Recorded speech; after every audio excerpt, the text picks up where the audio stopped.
When people hear Black Panther Party, many imagine only the men.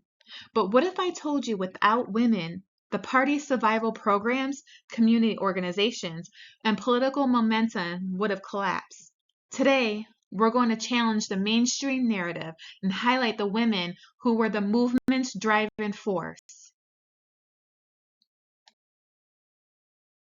Tarnika Lewis, also known by her Panther name, Matalba, was the first woman to join the Black Panther Party. Her role in the Black Panther Party. She joined the party in 1967 around the age of 16-17, shortly after its foundings. She was the first female member, paving the way for a large number of women who would become central to the party. Lewis worked in both political and community-based roles, including organizing youth and community programs, participating in weapons training and armed patrol. Like many early Panthers, contributing artwork for the Black Panther newspaper, her political illustrations helped shape the party's visual identity.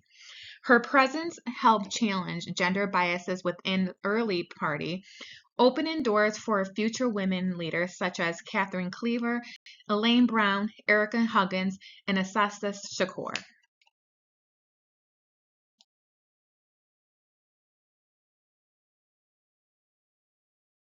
Here are some of the images of Takara's drawings. After Tarnika joined the organization, more and more Black women became involved in the Black Panther Party movement. Here's how they were recruited.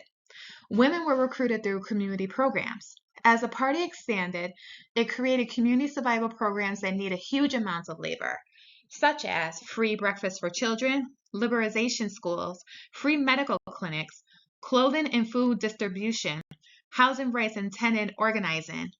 Women were already heavily involved in community work, so the Panthers' focus made participation natural and appealing.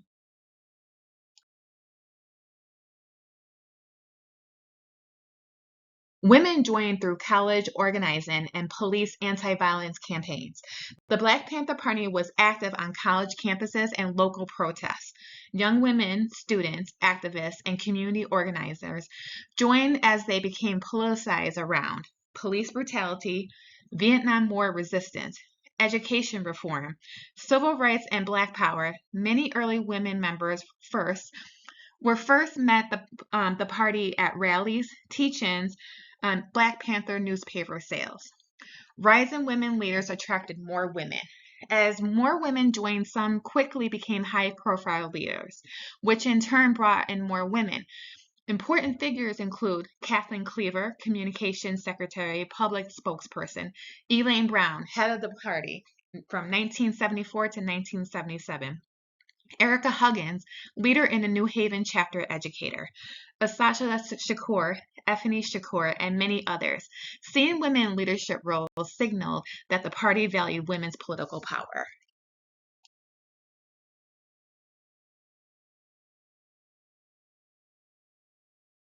The party's ideologically shifted to be more gender inclusive. Internal criticism from women, including Takara Lewis, helped challenge early sexism in the party.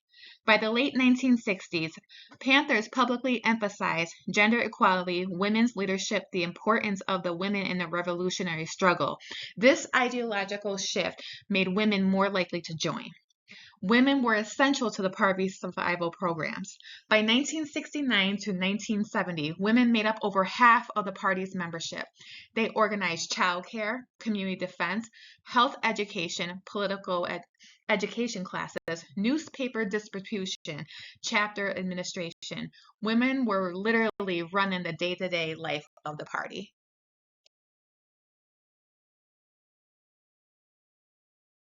One of the most famous women associated with the Black Panther Party is widely considered to be Angela Davis.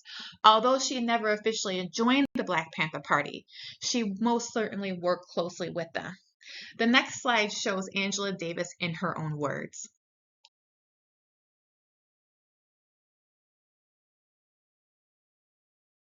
One of the most famous women who was an official member of the Black Panther Party and was a leader was Kathleen Cleaver.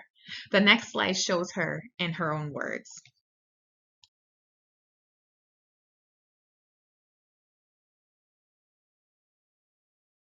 Black women who were members of the Black Panther Party had different experiences during their time with the organization.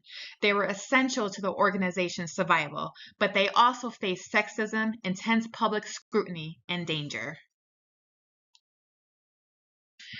There were more women than men that were members of the Black Panther Party before the organization dissolved in 1982. Male members faced heavy repression. The FBI's counterintelligence program targeted male leaders and members aggressively. Many men were arrested often on framed criminal charges, killed in police raids, such as Fred Hampton in 1969. He was murdered by the Chicago police in his own home, forced underground or into exile. Fewer men remain active, while women who weren't primary targets often continue operations.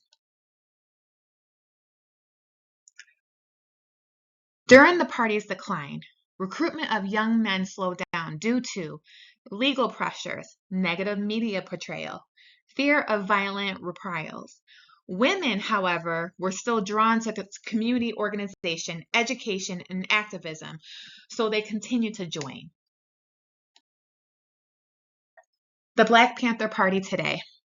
Although the original Black Panther Party group no longer exists, new activist groups were founded, such as organizations called Asasa's Daughters, new revived Panther chapters, and the Black Panther Party Alumni Legacy Network, in which women play a significant role in these organizations.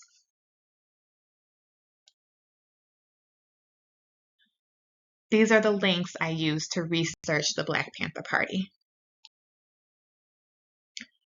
The women of the Black Panther Party didn't just inherit the revolution, they built it. As we remember their courage, their organizing, and their leadership, we recognize that their legacy continues to shape the struggles for justice today. And as you can see, this link here in the slide, this is the link to the History Maker archive videos of women speaking about their experiences of the Black Panther Party.